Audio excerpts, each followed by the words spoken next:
Hello, BookTube, and welcome back. Well, I'm going to do another bookshelf tour. I think this is number 20. I might have got that right for the first time ever. Uh, and this will be Discworld Part 4, and it's going to be the final. I usually take the uh, 10 books at a time, just grab them off the shelf and talk about them. And I've rearranged the books from previous videos. The Discworld novels were on this shelf. I've just maneuvered stuff around because I've got new stuff in this room. So I've done all those books. It's just me moving things around. And all of these Discworld novels are the Doubleday Penguin Random House hardback editions that came out a few years ago. Oh, all of them bar one. Out of the 41 books from the main series, you can only get 40 of them in this format. So the only one you can't get is the graphic novel, the Last Hero, which is it's up there somewhere. I have got it, but you can't get it in this format. So without further waffling and carrying on, let's continue the bookshelf tour. So I think I left off at what's book 30? Oh, it's Monstrous Regiment. I think I talked about that last. So it's gonna be yes, A Half Full of Sky. Now this is the second book from the Tiffany Aching series. This is a YA book. This is I think Terry writes 6 YA books in total in the main series. This is the third, and it's continuing her story basically. At this point now, she's a trainee witch, and she also gets accompanied by these like really angry Scottish smith kind of things that just go out and love to fight and drink. I loved it. I think the Macfeagles, I think they're great. I like little tiny like pixie smith things that just go on butcher things and like to fight and drink. And this whole book is about the hiver. The hiver is this thing that can take over someone's mind. At this point of the series, Tiffany's starting to experiment with like sending her mind off into like sending her mind off into like different birds and different animals, But at this point, the hiver can creep in and take over her body. Uh, some classic Discworld novel characters appear in this book, like Granny. Granny's in this eventually, and it's a great continuation of the YA series. Of I actually really enjoy. At this point, the Witch series is really much over now. The Witches appear again, but they're not the main protagonist anymore. They're more side characters to Tiffany in her books. And they all appear. Again, full of puns, well suited for a YA audience, and it's Tiffany trying to fight this hiver that takes over people's minds. Pick it up, it's good. Oh, next one. I think I should say it now. At this point in the Discworld series, Terry Pratchett was suffering from Alzheimer's. A lot of people said it affected his writing ability. At some point in the Discworld series, that really does reflect it in some of the later ones. But I still think he's batting. He's hitting the ball out of the park because this next book is probably is a top 3 of all the Discworld series, and this is Going Postal. Oh, I absolutely love this book. So this is about the main character, Moist von Lipwig. Now this is the first time we've seen Moist von Lipwig, and he is a former conman who gets roped in by the Lord Veterinary, who's the patrician of Ankh-Morpork. He's like the dictatorial ruler, and he basically forces Moist to take control of the post office, because the post office at this point it's pretty much dead, and its competition is something called the Clacks. Like the Clacks is like this like telegram shining lights up different towers and basically early internet messages that can go really really far. And the person who owns the Clacks is Richard Gilt. Is it Richard Gilt or Richard Gilt? Oh, it's going to do my head in that. It's one or the other, but it's one of the most fleshed out bad guys in the whole of the Discworld series. It's really good. So Guilt doesn't want the post office coming back at all. So he's trying to sabotage it and basically trying to kill Moist von Lidwig. And Moist is like dodging assassins. He's rebuilding, and he's got a lot of interest. Dear Heart. I wish she's funny. She's like really strict and down to earth, while Moist is just like all over the place. A great addition to the Discworld series. A great new character in the Discworld series as well. Well worth a read if I can get my words out. That's Going Postal. Read it, folks. Next one. Oh. Next one is Put! Exclamation point. So again, we are returning to the Watch. So this is my favourite part of Discworld. The Watch series with Sam and Carrot and Sergeant Colin and Nobby Nob. So I love all the characters from the Watch. Basically policemen who are trying to police Ankh-Morpork, which is a hellish thing to do. and at this point of the series, Sam, who went from like a captain and now he's married to a lady, and he's now a duke, and he's I think he's the commander of the Watch now, but he's really pretty much what he was back in the day, just with nicer shoes. And at this point, this Coombe Valley is kicking off again, and Coombe Valley was a war between the dwarfs and the ogres. It's not ogres. Who are the trolls? Now they both blame each other on starting the war, and there's like shady characters who are trying to start this war again in Ankh-Morpork. He's trying to get the dwarves, angry with the trolls again, and the trolls to seek vengeance against the dwarves. And it's up to Sam and the Watch to try and settle things down and defeat these shadowy characters in the background. Starting off this second battle of Coombe Valley.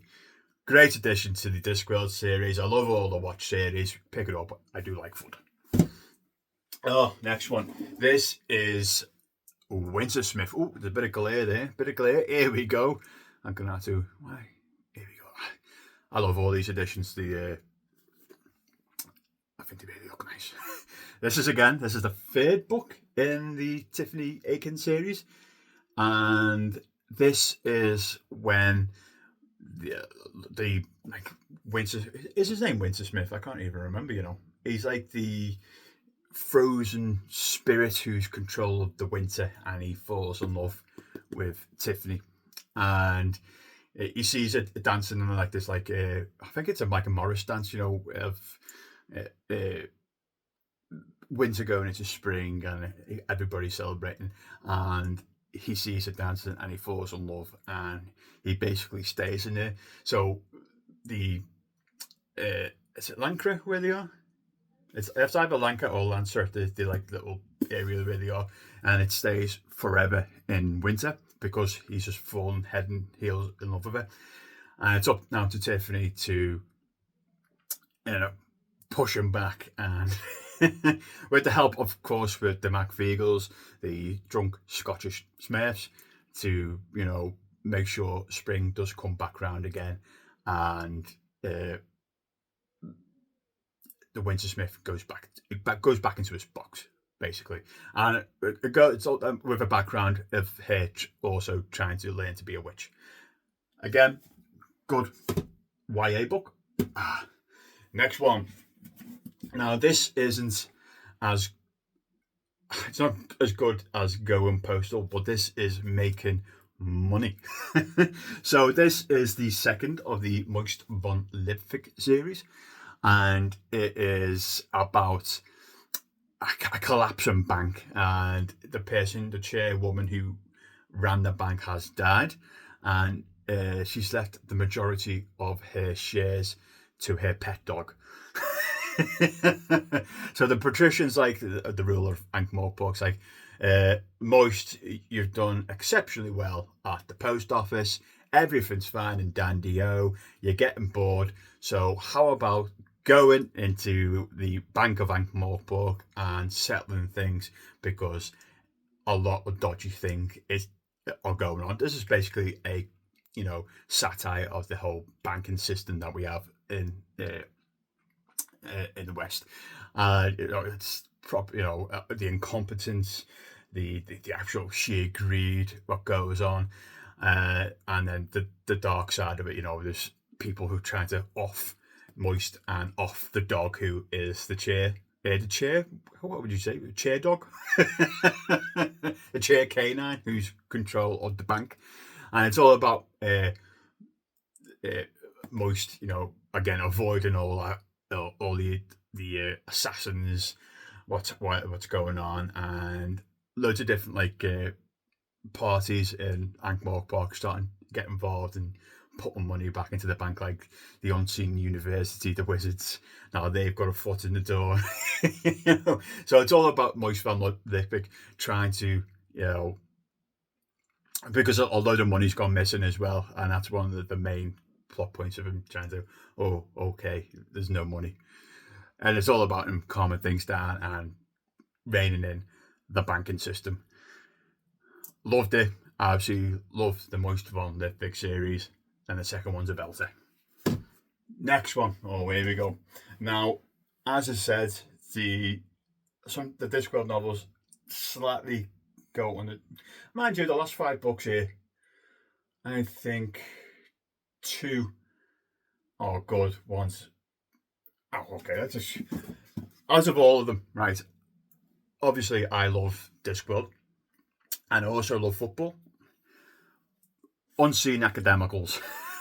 So this is about the Wizards at Unseen University, and they've got to win a football match against another university, but they can't use magic.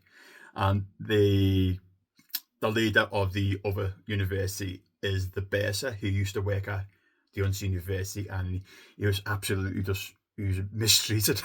So he's out for vengeance. So this whole book is a critique of football fans, of football in general in the UK. I think this is the weakest of the Discworld novels. It's strange because I love Discworld and I love football, but it didn't really work for me. I mean, don't get me, there's loads of great lines, but it just felt a little bit flat for me when I read it. I mean, there's some great, interesting characters, like Mr. Nutt is probably a favourite in this. He's like kind of like somebody you look down upon, but hang on, he's got some abilities. But yeah, this is basically a football match between 2 wizarding schools, and it's the weakest part of Discworld. But if you've read all the over 40 of the main series, you might as well just read Unseen Academicals too. Okay. So this is the 4th volume of Tiffany series. This is I Shall Wear Midnight. So this is the point now where Tiffany can really go out on her own. She's pretty much done her apprenticeship with the witches, and she goes back home just to start to being a witch, But there's a kind of like shadowy presence in the background, and the witch trials are trying to get started again. Basically, it's a riff on the whole. What was his name? Hopkins. Is it Matthew Hopkins? The witch find. What was the witch finder general's name in the UK? It's going to drive me insane. That. I don't want to say Anthony Hopkins because that's Hannibal Lecter, isn't it? It's going to drive me insane. I'm going to remember in like 5 minutes' time. The witch finder general in the UK, who was eventually persecuted for being a witch himself. So this is a whole riff on that. It's a whole Tiffany's like weaving through politics and like trying to like witches not all bad and trying to prove that to the town, and the shadowy figure in the background trying to, make witches illegal again. And again, all the Tiffany books are great. And you've also got the McFeagles, the little pixie crazy Scottish Smiths in this, getting drunk and causing chaos. Good little addition to the Discworld series, and that's the fourth of five books from the Tiffany series. Now, with the final three, two on the opposite scratch. This is where it starts to go down a little bit. So this is Snuff. So this is another of the Watch series. It's my least favourite of the Watch series. I do like it more than Unseen Academicals. I still think it's okay. But Sam Vines, the commander of the City Watch, is now going on holiday. And then there's a murder. And it's up to Sam to save the day and basically rescue this persecuted people. And the persecuted people are goblins at this point. They're kind of like seen as like gutter rats, you know, and it's all about Sam going there, solving the murder, and then trying to bring about a bit of equality. Right, and it's good. It's all right. It is. It's better than Unseen Academicals, but it's a bit of a downward curve. On a downward curve here, but it's still worth a read because it's a watch book. It's one of the watch books, and this is Raising Steam. This is the third of the Moist von Lipvik series. This is probably my second least favourite Discworld book, just outside of Unseen Academicals.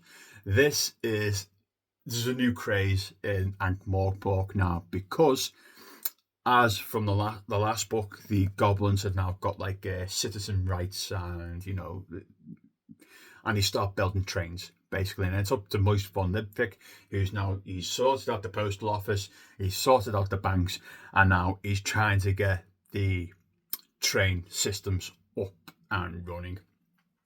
I think the downside of this book is the bad guys are not really fleshed out. Not really there, and that's why this is really about Moist getting the train system up and running rather than fighting back bad guys. So, you know, be warned. But it's still a Moist von Lipvik still a Moist von Lipvik book. It's all right. It's worth a read. And then you've got the finale, the last one. This came out in 2015, and it's the last of the Discworld novels. And this is the last of the Tiffany books. This is The Shepherd's Crown. So at the start of this book, one of the major Discworld characters dies, and then an old enemy returns to the disc, and it's the Theories, and they're basically trying to overtake and rule what was once theirs. And it's up to Tiffany now, who's like a young witch, to fight them back and to gather all the other witches in the area and people who live there to fight them back. It's a good little final book. It really is.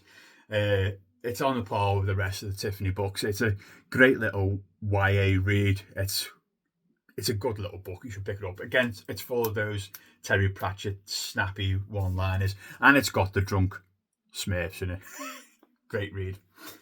And that is it, people. That is all of the Discworld series, apart from The Last Hero, which is at the top shelf there. And it's a shame that Terry Pratchett died in 2015. I was absolutely gutted when he died. Yeah, Terry Pratchett was up there with one of my favourite authors of all time, and you know that he didn't have that much time left because he is dementia and all that. But you know, Britain lost one of its stars that day, in my opinion. And that's it, folks. And I hope you enjoyed that. And I will see you again. Bye, BookTube.